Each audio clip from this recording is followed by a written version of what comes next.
spend my days thinking about connections, and connections in a different way.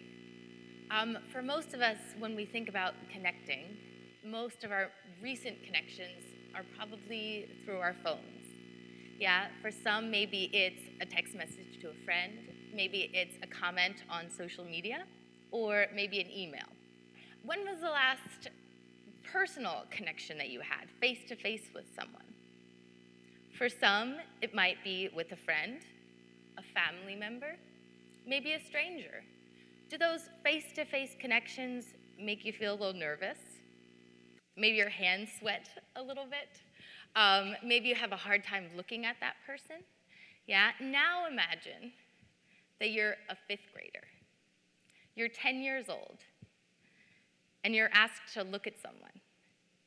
You're asked to talk to that person. You're asked to actually face that person for an extended period of time. That, at Dancing Classrooms Philly, is what we do on a daily basis. We meet with a group of fifth graders. We go into their school, a normal school day, and a stranger walks in. That stranger says, "Ladies and gentlemen, we are going to be doing ballroom dancing." For most, they want to run out of the room. Yeah, they have inner screams going off inside of their brains, and it's the last thing that they could ever imagine wanting to do. On the first lesson with these fifth graders, we ask them to face each other. We ask them to ask a partner, "May I please have this dance?" For most, they start giggling to their friends, or they look down at their feet, or they try as quickly as they can to sneak close to the door, yeah, and try to escape if possible. They just want to run. Anything that you can imagine would happen, happens. But about halfway through that first lesson, the ladies and gentlemen are actually standing palm to palm with one of their classmates. By the end of that first lesson, they're actually able to get into a dance frame. Their elbows are touching, a hand is on a classmate's shoulder, and they're able to do this and not run away anymore. Yeah, so even in that first class, they were able to calm those fears, and they were able to overcome a little bit of that discomfort. Yeah, over the next few lessons, the ladies and gentlemen are really able to start navigating their own self-discipline, their own sense of focus, and that control over themselves to not run away as soon as they feel that discomfort. They start to be able to manage their emotions, to feel what their classmates might be feeling. About halfway through the lessons, this might be lesson 8, lesson 9, the ladies and gentlemen have learned 3 full ballroom dances. They're starting to get ready to finish their 4th dance, and they actually start helping each other.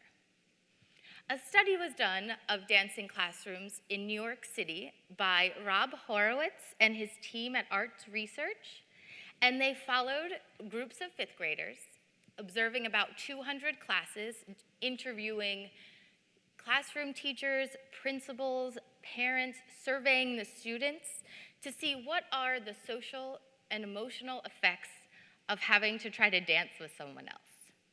And what they found is that throughout the course of those lessons, 93% of the students actually had improved collaborative skills and teamwork skills.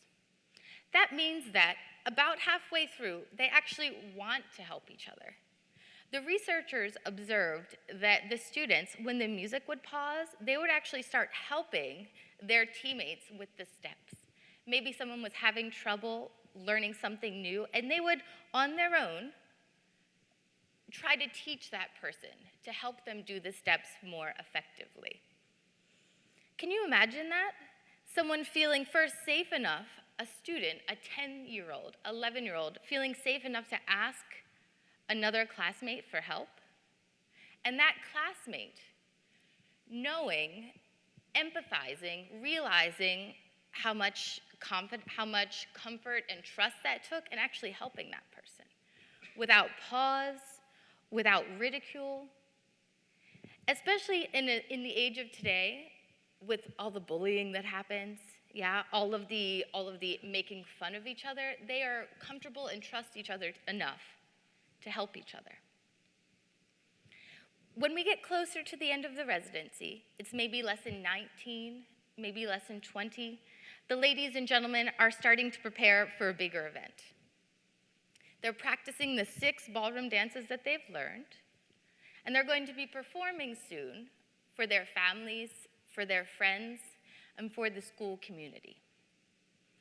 That same research that I mentioned before, they found that 95% of the students were engaged and motivated in this activity.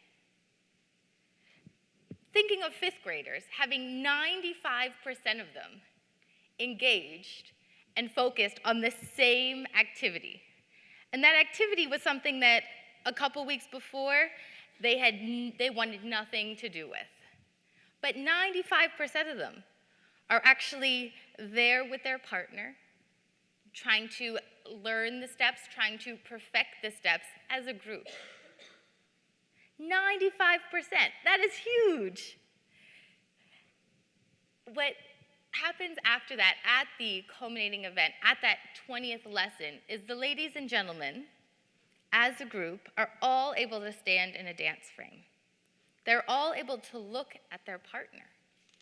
They're all able to step in sync with each other to perform in front of their school communities.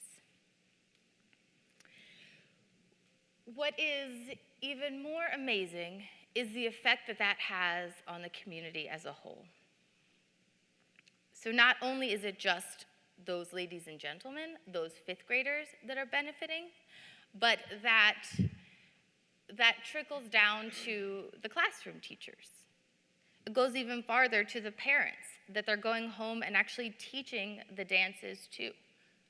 So not only is the connecting in that new way happening with the students, it's happening with their families. They're starting to practice over the weekend with whoever is at home. So that connection is expanding and growing, student by student, person by person.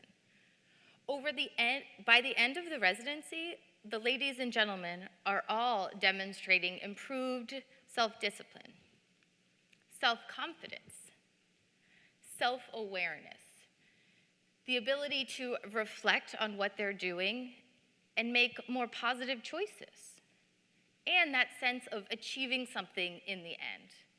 Not only is it the personal that's happening, but the ladies and gentlemen are also showing improved teamwork skills, improved collaborative skills, the ability to work as a group for a bigger final product. And that is something that's even more encouraging, that idea that they actually want to succeed together. And imagine if we, as the adults in their lives, demonstrated that same connection. If we stepped back and thought, how am I connecting with them? How am I connecting with the others in my lives? What if we all thought for a moment about maybe saying good morning to the person that's sitting next to us? If we maybe held the door and then thanked that person that held the door for us? What if we went even one step farther and we're willing to actually face someone and offer our hands and ask that person, looking them directly in the eye, may I please have this dance? Imagine what the world could become. Thank you.